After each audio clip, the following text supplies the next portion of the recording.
Bonjour à tous. Soyez les bienvenus sur Soul Food. Aujourd'hui, je voudrais faire une lecture avec vous dans Jean chapitre 9, à partir du verset 24. Je me permets de vous rappeler un peu le contexte de ce texte. Donc, il y a Jésus, il va faire une guérison, il va guérir un aveugle, une personne qui est née aveugle. Et en fait, il va guérir cet homme, et puis cet homme va rendre gloire à Dieu, et forcément, les pharisiens vont voir ça, les gens en tout cas qui connaissaient ce mendiant qui mendiait depuis toute sa vie, puisqu'il est né aveugle. Il n'a jamais pu travailler, mais maintenant il voit. Et c'est tous les gens qui le connaissaient, alors qu'il mendiait, ils vont être étonnés, puis ils vont l'amener aux pharisiens, aux religieux de l'époque. C'est ça un pharisien, c'était les religieux de l'époque, ceux qui géraient le temple, qui avaient voilà, c'était une grande responsabilité, ils avaient une haute autorité, hein, c'était eux qui représentaient l'autorité religieuse. Et du coup, ils vont amener en fait cette personne qui avait été guérie, qui voyait maintenant, et ils vont l'amener aux pharisiens. Et voilà ce que les pharisiens ne vont pas croire en fait que Jésus est le Messie. Ils vont pas croire que c'est grâce à Jésus qu'il a été guéri, parce qu'ils refusaient de croire que Jésus était le Messie envoyé de Dieu. Voilà que du coup ils vont convoquer les parents de cet homme, alors qu'il était âgé, hein, cet homme, hein. Mais ils vont convoquer carrément les parents de l'aveugle qui a été guéri.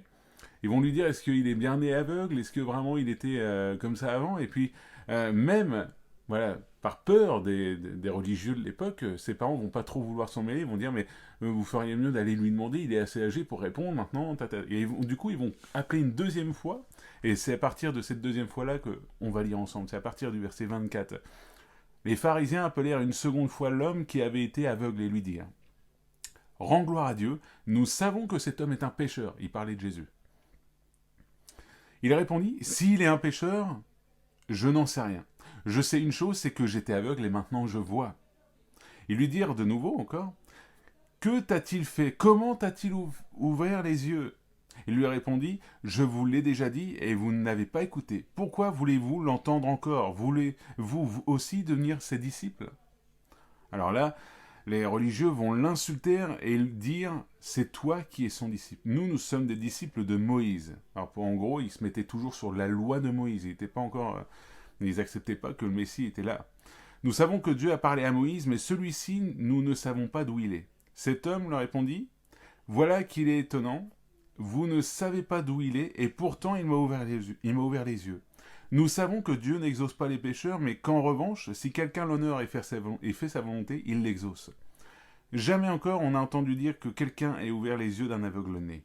Si cet homme ne venait pas de Dieu, il ne pourrait rien faire. Et là-dessus, ils leur répondirent, tu es né tout entier dans le péché, et tu nous enseignes, et ils le chassèrent du temple. Donc, moi je remarque quelque chose voilà, à travers ce texte qui est étonnant. Ces religieux, déjà, ils ne vont pas croire à la guérison de cet aveugle, alors que elle est là, la preuve est là. Il est né aveugle, tout le monde savait qu'il était né aveugle, il le connaissait tous, et maintenant il était guéri, et puis il refusait de croire à ça. Moi, ce qui m'étonne, c'est que ce sont voilà, les pharisiens, les religieux qui étaient là, ce sont des personnes qui connaissaient par cœur la loi de Moïse, voilà, les paroles des prophètes.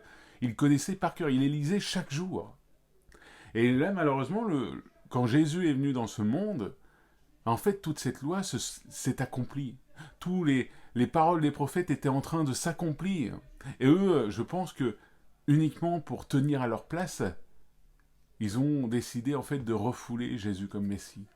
Uniquement parce qu'ils savaient que quand ce Messie sera là, il bouleverserait tout. Puis en plus, ils avaient une autre conception du Messie. Pour eux en tout cas, de ce temps-là, ils espéraient un Messie qui vienne et qui prenne la direction d'Israël, qui devient le roi d'Israël et puis qui règne avec puissance. Mais ce n'était pas le cas. Jésus n'a jamais parlé de ça, ni à travers les prophètes. Il parlait d'un royaume, du paradis, le royaume de Dieu qui allait venir sur terre. Et en fait, Jésus a annoncé ce royaume. Et il savait aussi qu'il devait payer le prix fort de la mort sur la croix. Mais il fallait passer par là. Et moi, je vois qu'à travers ça, ces religieux rejetaient Jésus. Malgré qu'ils connaissaient la loi, malgré qu'ils connaissaient les paroles des prophètes, les prophètes pendant des siècles, ils ont dit qu'un homme allait venir, qu'il allait apporter le royaume de Dieu et qu'il allait devoir aussi mourir sur une croix, un Messie. Et tous les Juifs attendaient le Messie. Mais alors que Jésus est venu, Jésus ne se cachait pas, les prophètes l'avaient dit que quand cet homme serait là, il y aurait des guérisons, il y aurait des délivrances et tout ça, et puis eux ils voyaient ça, mais ils refusaient de croire.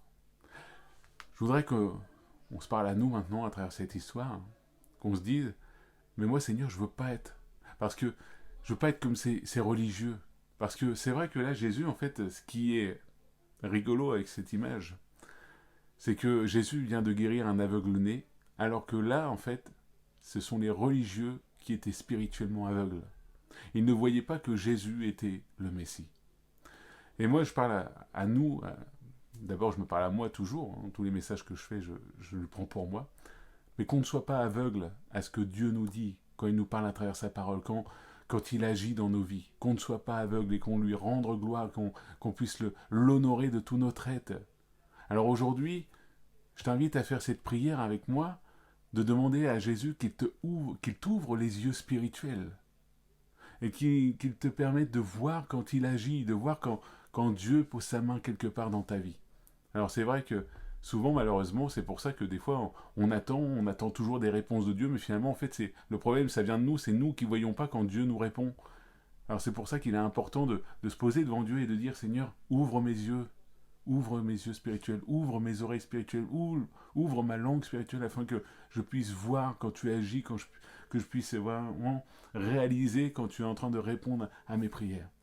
Donc voilà pour aujourd'hui, j'espère que ce thème vous a fait un peu réfléchir. C'est une réflexion, je vous invite encore à vous pencher dessus. C'est dans Jean chapitre 9, verset 24. Vraiment, je vois à travers, malheureusement, ces pharisiens de l'époque, il y avait un aveuglement spirituel.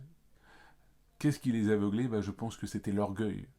Ce qui les aveuglait, c'était leur place. Ils tenaient tellement à leur place à être ces personnalités qui représentaient la religion, qui représentaient les hommes qui avaient le pouvoir. C'était le pouvoir qui les intéressait, c'était la place. Et je crois qu'en fait, ils étaient tout simplement spirituellement aveugles. Donc à nous de ne pas être aveugles, mais de prier pour demander à Dieu qu'il nous ouvre les yeux spirituels, qu'on puisse voir quand il agit et quand il répond à nos prières. Que Dieu vous bénisse. N'hésitez pas à mettre un petit commentaire pour savoir ce que vous en avez pensé, même votre réflexion. N'hésitez pas, je vous lis. N'hésitez pas à mettre un petit like. Abonnez-vous et partagez cette vidéo à quelqu'un qui en aurait besoin de l'entendre. À la prochaine.